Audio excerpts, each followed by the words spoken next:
Hello everyone. গত ক্লাসে আমরা গতি, বিভিন্ন প্রকার গতি এবং স্কেলার ও ভেক্টরের সম্পর্কে জানছি। তো আজকে আমরা আলোচনা করব দূরত্ব ও সরণ সম্পর্কে।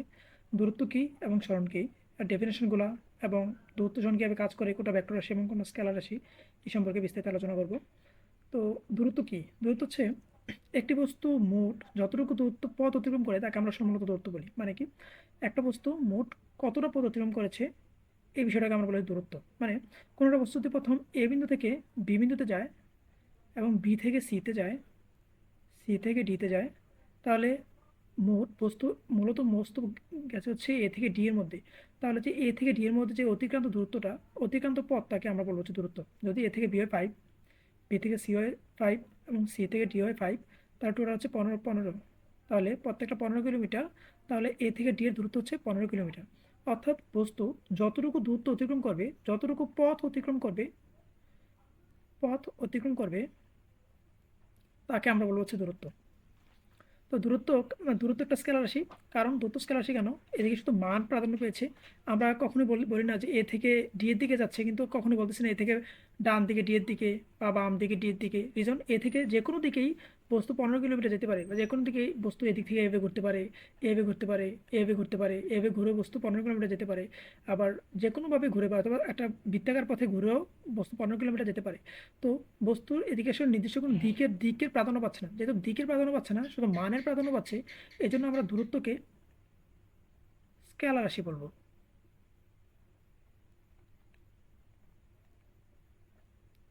স্কেলার রাশি বলবো, ঠিক আছে?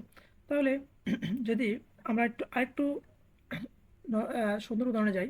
মনে করো কেউ কোন ব্যক্তি এ বিন্দু থেকে বি বিন্দুতে গেল, বি বিন্দু থেকে সি বিন্দুতে গেল, সি বিন্দু থেকে ডি বিন্দুতে গেল, ঠিক আছে? তাহলে পথ এবং ডি থেকে এ বিন্দুতে গেল।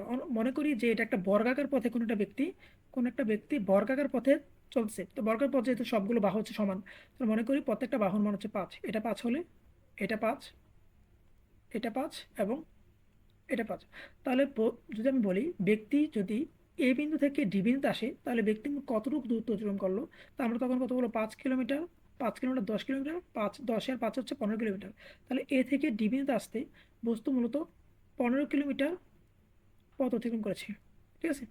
পথ অতিক্রম করেছে। যদি আমি বলি যে বস্তু এ বিন্দু থেকে ঘুরে আবার যদি এ বিন্দুতে আসে, তাহলে ব্যক্তিটি কত কিলোমিটার পথ অতিক্রম করলো? তাহলে ওই ব্যক্তি যদি এ বিন্দু থেকে ঘুরে আবার এ বিন্দুতে আসে, তাহলে ব্যক্তি মূলত 20 কিলোমিটার পথ অতিক্রম করেছে, ঠিক আছে? তাহলে বস্তুটি এই যে ব্যক্তিটি 5 কিলোমিটার, 5 কিলোমিটার 10 কিলোমিটার, এদিকে 5 কিলোমিটার 15 কিলোমিটার এবং এদিকে 5 কিলোমিটার 20 কিলোমিটার পথ অতিক্রম করলো। তাহলে সুতরাং বস্তুর দূরত্ব কত? 20 কিলোমিটার। তো এদিকে শুধু আমরা মান বলতেছি। তো বস্তুটি এদিক দিয়ে ঘুরতে পারে, আবার এইভাবে ঘুরতে পারে, আবার এভাবে ঘুরেও আসতে পারে এ বিন্দুতে, আবার এভাবে ঘুরেও আসতে পারে এই বিন্দুতে। তো বস্তু দিয়ে কোনো দিকের কোনো প্রয়োজন পড়তেছে না, শুধু মানের প্রয়োজন পড়তেছে। এই জন্য আমরা দূরত্বকে বলবো হচ্ছে স্কেলার রাশি।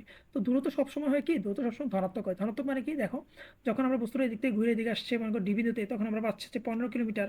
যদি আবার এ বিন্দুতে ঘুরে, তখন আমরা পেতেছি 20 কিলোমিটার। আবার যদি এ থেকে বিতে যায়, তাহলে আমরা পেতেছি কত কিলোমিটার? 5 কিলোমিটার। তো শুধু মানের প্রকাশ পেতেছে এবং এই মানটা হচ্ছে কি প্রত্যেক মুহূর্তে ধনাত্মক, ধনাত্মক মানে পেতেছে। তো আশা করি আমরা দূরত্ব সম্পর্কে সম্পূর্ণ ধারণা পেয়েছি। এখন আমরা জানবো সরণ কি এবং সরণ সম্পর্কে বিস্তারিত আলোচনা করবো। সরণ হচ্ছে কোনো কিছু, হ্যাঁ, কোনো বস্তু বা ব্যক্তি যদি আরম্ভ বিন্দু থেকে শেষ বিন্দু, কোনো বস্তু বা ব্যক্তি যদি এমনভাবে চলাচল করে যে তাদের আরম্ভ বিন্দু থেকে শেষ বিন্দুর সরলরেখার দূরত্বকে আসলে আমরা মূলত সরণ বলি। আমি একটু সুন্দর করে বিস্তারিত ব্যাখ্যা করি। কোনো একটা বস্তু যদি এরকমভাবে চলাচল করে যে এ থেকে বিতে গেল, আবার আগের মতো উদাহরণটা টানি, বি থেকে সিতে গেল, সি থেকে ডিতে গেল। তো আমরা মনে করি এটা একটা বর্গ, ঠিক আছে? তো যেহেতু বর্গ, তো এটা হচ্ছে সব হচ্ছে 5 কিলোমিটার। তো মূলত এই বস্তুটা, এই ব্যক্তি বা বস্তুটা এ থেকে ডি বিন্দুতে আসছে। যেহেতু এ থেকে ডি বিন্দুতে আসছে, তাহলে দূরত্ব অতিক্রম করছে কত কিলোমিটার? 5 কিলোমিটার, 10 কিলোমিটার এবং 15 কিলোমিটার। কিন্তু বস্তুর সরণ হয়েছে কত কিলোমিটার? বস্তুর সরণ হচ্ছে 5 কিলোমিটার। কি হবে? আমরা কি জানি? সরণ হচ্ছে আরম্ভ বিন্দু এবং শেষ বিন্দুর, এই যে আরম্ভ বিন্দু এবং শেষ বিন্দুর সরলরেখার দূরত্ব ও তার দিক, ঠিক আছে? সরলরেখার দূরত্ব ও তার দিককে আমরা কি বলবো? তার দিককে আমরা বলবো হচ্ছে সরণ। যেহেতু আমি বলি যদি আমি বলি যে এই বস্তুটা এ বিন্দু থেকে বি বিন্দুতে আসছে, তাহলে বস্তুর সমান কত? তাহলে বস্তুর সমান হবে নিশ্চয়ই কত? আরম্ভ বিন্দু হচ্ছে এ, হচ্ছে আরম্ভ বিন্দু স্টার্ট, STRT স্টার্ট, আর শেষ বিন্দু হচ্ছে বি। তাহলে আরম্ভ থেকে শেষ বিন্দু দূরত্ব হচ্ছে 5 কিলোমিটার, ঠিক আছে? তো 5 কিলোমিটার কোন দিকে? এ থেকে বি। যদি আমরা এরকম ধরি যে এটা হচ্ছে পূর্ব, এটা পশ্চিম, এটা উত্তর, আর এটা কি দক্ষিণ। তো তাহলে আমরা আমরা ধর বলবো কি যে দক্ষিণ দিকে, এ থেকে দক্ষিণ দিকে 5 কিলোমিটার গেছে। তো আমরা দিকে দিকেরও প্রকাশ পেতেছে, আবার মানেরও প্রকাশ পেতেছে। যেহেতু মান প্লাস দিকের প্রকাশ পেতেছে, এই জন্য আমরা বলবো কি স্মরণ একটা কি রাশি? স্মরণ একটা ভেক্টর রাশি। তো আমরা যদি আরেকটু সুন্দরভাবে দেখি, আমরা হচ্ছে আরও অনেক ধরনের উদাহরণ পাই। উদাহরণগুলো যদি আরেকটু সুন্দর করে দেখি, তাহলে আমরা কি কি বুঝতে পারি? একটু সুন্দরভাবে দেখলে মনে করো যে হ্যাঁ, আমরা একটু দেখি যে মনে করো আমি, আমরা বইয়ের একটা উদাহরণ দেখি। মনে করো কোনো একটা পথ এরকমভাবে শুরু হয়েছে, হ্যাঁ? তাই এটা হচ্ছে এ বিন্দু, আর এটা হচ্ছে বি বিন্দু। তো আমরা বললো যে এই একটা বস্তু, একটা ব্যক্তি বা বস্তু এ বিন্দু থেকে বি বিন্দুতে আসছে।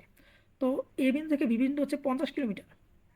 তাহলে আমরা যদি বলে বস্তুর এবং এ বিন্দু থেকে বি বিন্দুতে যদি শর্টকাট যাই, একদম সংক্ষিপ্ত রাখা যায়, এটা হচ্ছে 3 কিলোমিটার, ঠিক আছে? তাহলে আমরা যদি কেউ বলে যে বস্তুটি এ থেকে বিতে আসছে, কত দূরত্ব অতিক্রম করছে, তখন আমি বলবো কি 50 কিলোমিটার। আর যদি আমাকে বলে যে এ থেকে বি বিন্দুতে আসতে কত সরণ হচ্ছে, তখন আমরা বলবো কি 3 কিলোমিটার। কোন দিকে? পশ্চিম দিকে।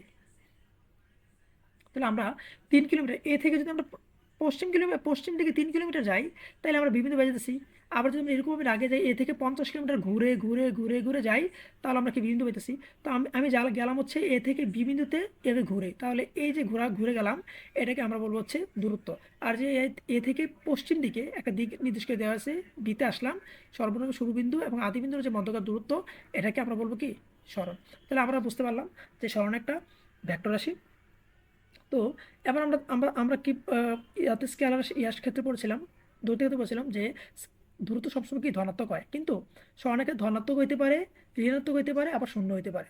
তো কখন ধনাত্মক হবে, কখন ঋণাত্মক হবে, এবং কখন শূন্য হবে? যদি কোনো যদি আমি বলি, দেখো এ বিন্দু থেকে বি বিন্দু আসছে কত কিলোমিটার? 3 কিলোমিটার, ঠিক আছে? তো এটা এ বিন্দু থেকে বি বিন্দু আসছে, এটা কোন দিকে আসছে? যদি আমরা এদিকে পজিটিভ ধরি, এদিকে নেগেটিভ ধরি, -3, ঠিক আছে? এরকম যদি আবার এরকম চিন্তা করি, হ্যাঁ, তো এটা এ বিন্দু, বর্গক্ষেত্রের ক্ষেত্রে বি বিন্দু, সি বিন্দু এবং ডি বিন্দু। তাহলে আমি এ বিন্দু থেকে ডি বিন্দুতে আসছে,